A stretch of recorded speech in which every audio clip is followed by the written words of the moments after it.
Okay ఆయుష్ మనం ఇప్పుడు fractions నేర్చుకోబోతున్నాం. ఇగో ఇది ఫ్రాక్షన్స్. ఇది ఫ్రాక్షన్స్ అంటే ఇవన్నీ 8 ఉన్నాయి. నేను ఎన్ని షేడింగ్ చేసిన? 2 షేడింగ్ చేసిన. ఇది మొత్తం 8 రాసిన. అండ్ ఎన్ని షేడ్ చేసిన? 2 షేడ్ చేసిన. కాబట్టి ఇక్కడ షేడ్ ఎన్ని షేడ్ చేసినా రాయాలి, ఇక్కడేమో ఎన్ని టోటల్ ఉన్నాయో రాయాలి.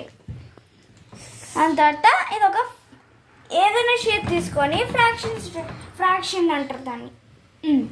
సరే ఫ్రాక్షన్స్ వచ్చిందా? ఓకే వీటి ఆన్సర్స్ రాయి కరెక్ట్గా రాయి. నేను ఇంకో